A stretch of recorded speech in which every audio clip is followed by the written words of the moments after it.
Morning, everyone. So, in the first session, first I'll tell about myself. I'm Karnika. I work as manager design at Saint-Gobain. So, what we are to our team basically does is that we will be doing these building site analysis for projects to understand which would be the most suitable glass for the building. So, we cannot go like one size fits all scenario for our buildings, right? So, different locations depending on the orientation of the building, we might need to suggest few glasses, or we might need to go for a different kind of glasses. So that is basically what we do from our team. We will be running consolidated analysis of starting with sun path, solar radiation, daylighting analysis, a little bit on the energy simulation, and to end with the visualization of how the glass will appear on the building. And together we present it as a design report to the customers to selection of classes. So that is how it works. So I will be starting with the sun path and solar radiation.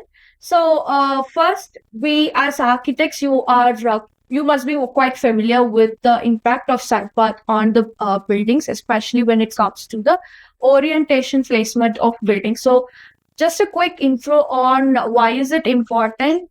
Sorry. I can go. Okay. So, why is it important? First, we need to understand which orientation or which surface of the building has the high exposure to solar radiation.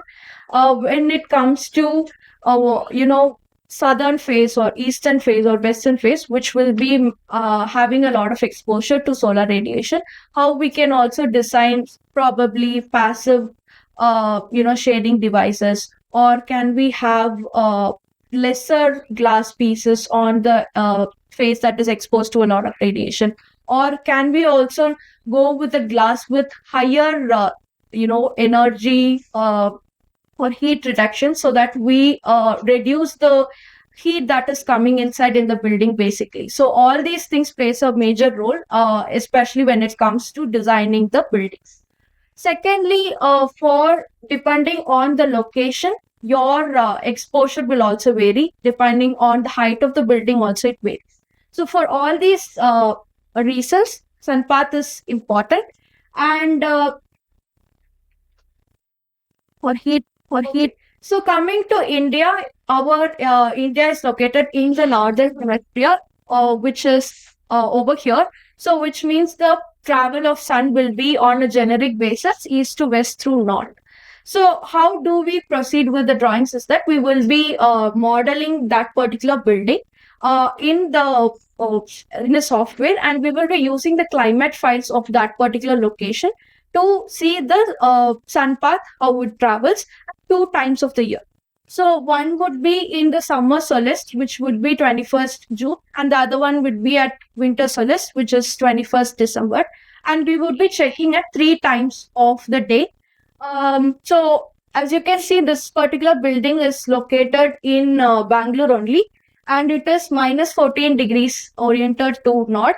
And this is quite evident that in so this particular is your northern face, and as you can see in the morning hours, your southern and west face will have the shading, but as we go to the evening hours, it will be different because the other faces will be having the shading, but your west and north face will be exposed. But when it comes to the winter, what happens is that it will be little different because of the position of the sun. Your west and south faces will have direct exposure of sun, but the other two faces will be varying. So as you can clearly see, that east and west face will have radiation at some time of the day, morning and evening respectively, and southern face will be exposed to radiations, most of the radiations, but north face has a little bit of lesser radiation exposure. So we also do the radiation analysis, by which we see how much is the extent of this exposure. So as we can see in the legend mentioned over here, for our northern face, the solar radiation exposure is quite lesser, but as we go for towards our southern face, it is quite higher. So it means that For the building specifically, we might need to look for glass since it is exceeding more than 500, it is almost nearly 800 watts per square meter. What we are supposed to do is we have to look for glasses which will reduce reduce the heat ingress that will happen for the building. So what we have done is, first we will be for heat starting with the relative heat gain calculation. So this, I think my colleague might have shown an intro yesterday. What we do is we will be taking the solar factor and the U value of different types of glasses, and we try to understand by adoption of different glasses how much will be the reduction in your total heat gain inside the space. So let's say this particular this particular room has windows in it. For example, it has windows on this side of the building, let's say 3 pieces, by through which the heat ingress will come inside. So what we'll do is, for this particular space, how much heat ingress is coming and how much can it be reduced is what we're trying to do over here. So this is a simple formulation. We will be doing the direct heat, for which we will be considering solar factor into the incident solar radiation. And for the indirect heat gain, we will be multiplying the U value of the glass into the temperature difference of the glass. So with this together, we will be getting the relative heat gain that happens to different types of glasses. For example, in this case, if we are going with a base glass, which is clear glass, which has a 0.76 or 2.8 of solar factor and U value similarly, it will summate to heat ingress of around 476 watts per square meter inside your space. But we have selected two other glasses. One, all are low emissivity glasses, that is the silver coated glasses. KT is a single silver product, and the other two are double silver products. So in this scenario, your reduction is quite higher. So we have 193 and even lesser for the other two glasses. So here it is quite easy to understand that for our last glass Equinox with the lesser solar factor, which plays a major role in tropical climatic conditions like India, has the better reduction in the relative heat gain. For heat, so this is one. For heat, next is the energy simulations, by which we will be taking some assumptions to do it, like your heating and cooling setbacks. What is the wall and roof U value, situations like that. And here also we will be running the reduction in solar gains here. So the logic behind this is that if your solar gains inside your building is reduced, you will be able to reduce your HVAC load as well. So for example, if you're investing in glass for the building, let's say you're investing 10 lakhs for glass in your building, it would be a single time investment for glass, right? But if you're going for the HVAC system, it would be, one, your load will be higher. Secondly, it would be a recurring cost for the building. So we are trying to understand how much will be the heat gain reduction that happens, by which we can bring down the HVAC load also of the building.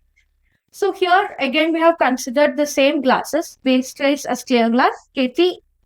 These are a silver coated product. So what we have done is we have seen the monthly solar gains across 12 months of the year, and we have again simulated it in terms of the percentage reduction. So here again, since the Equinox has lesser solar factor and U value, it is performing better in terms of reducing the heat gain inside the space. Coming to the cooling loads part of it, again, if you see, your Equinox, which is the same glass that reduces the heat gains, is also doing good in reducing the cooling loads inside the building of about 5.65% compared to the base case, which is the clear glass. For heat, so if we see the peak HVAC tonnage, there is a reduction of from 1006 to 947, which is around 60 tons reduction in terms of the cooling HVAC tonnage system.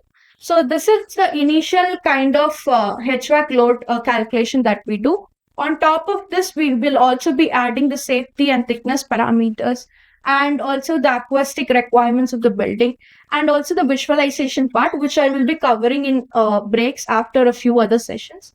So this is the end of the session in terms of sun path and solar radiation. If you have any questions, I would be happy. For heat.